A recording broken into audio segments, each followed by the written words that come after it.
Once a month, Paula Pant, host of the Afford Anything podcast, answers voicemail questions the listeners send in. Here's one now. There's one more question that I want to answer, and it comes from a listener by the name of Lynsey. And she actually sent in a very nice email. Here's what she said. Hi, Paula. I know I'm supposed to leave a voicemail, but number one, I hate the sound of my voice on recordings. And number two, you're always encouraging us to be rebellious. So I'm emailing you a question that I hope you'll weigh in on for one of your podcast episodes.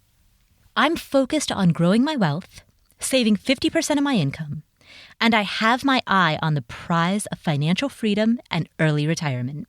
However, I often find myself in this tug-of-war game with myself about earning immediate side hustle money now or using that time to invest in my future earning potential. I'm from Minnesota, where the summers are short and sweet and the winters are very long. So during the winter, I commit my extra time to a part-time job to make some extra cash, since it's too cold to do anything outside anyway. Typically, I can make about $25 per hour as a server or bartender after tips. This is really pretty good money, and it makes a big difference in my bank account after 5 months of winter.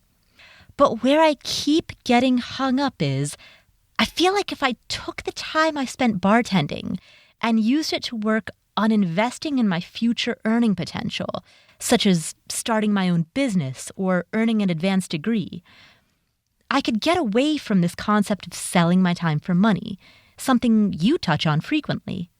Then I change my mind and feel it's not really worth it if I'm going to be retired in 12 years, and that I should just go after the immediate cash in hand scenario. Hence the tug-of-war reference. Clearly, I need some outside perspective. Care to weigh in? I'd love to hear what you and your listeners think. By the way, I'm 28, in a relationship with no kids, in case that affects your answer. As always, keep the great info coming. Thanks, Lynsey. So, Lynsey, this is a fantastic question. If you had, and I'm saying this for the benefit of all of the listeners, if you had said that you were in debt and you needed to pay off that debt, especially if it's a high interest debt like credit card debt, I would tell you to just take the immediate cash in hand route so that you could get rid of that burden.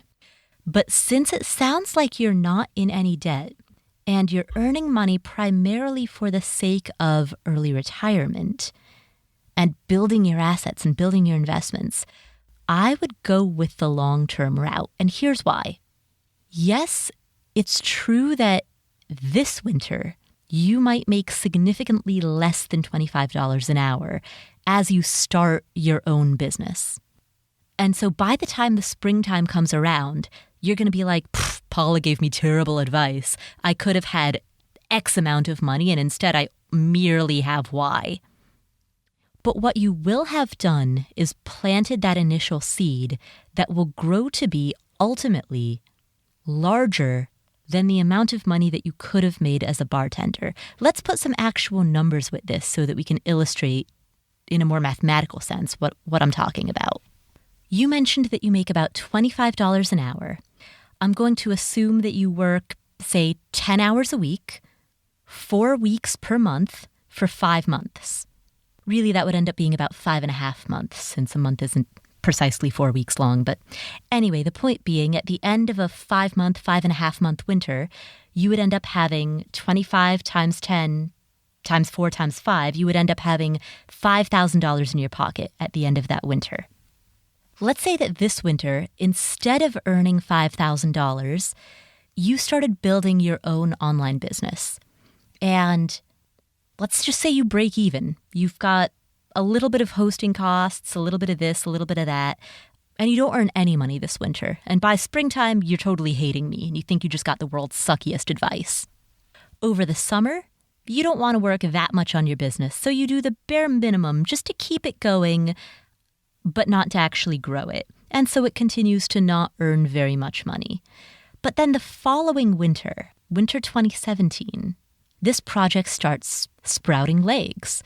Winter 2017, your website earns, say, $5,000. So now, at the end of year 2, you're still behind where you otherwise would have been, and you're still hating me and thinking that I gave you some pretty terrible advice. But the following winter, the income from that site doubles. Your project makes $10,000. Now you've broken even. You're at the end of year 3, and you're the exact break-even point. In both scenarios, you would have, at this point, earned a total of $15,000. And then in year 4, in your business, that business growth doubles again. Year 4, your business brings in $20,000. And now you're significantly ahead. And then year 5, it doubles again.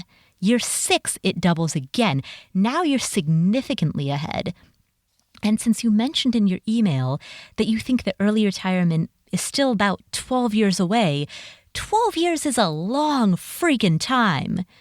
What is the upside potential of earning $5,000 per year, an extra $5,000 per year on the side, over the course of 12 years?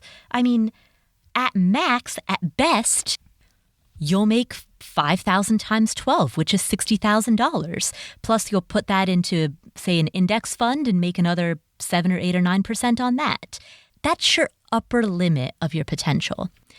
If you start your own business, your upper limit is going to be far, far greater than $60,000 or $70,000 or $80,000 or $100,000.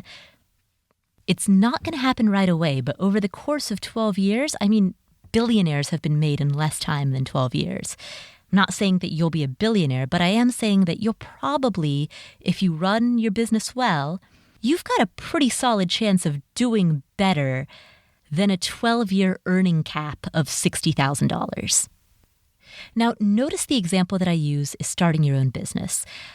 I use that example because I wouldn't necessarily go back to school to get an advanced degree, since that, I assume, will cost money and require a much more significant investment.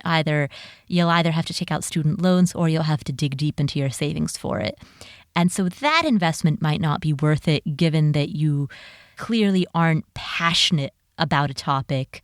It's one thing to pay $30,000 for a degree if that represents some dream that you have, if it's a passion that you have.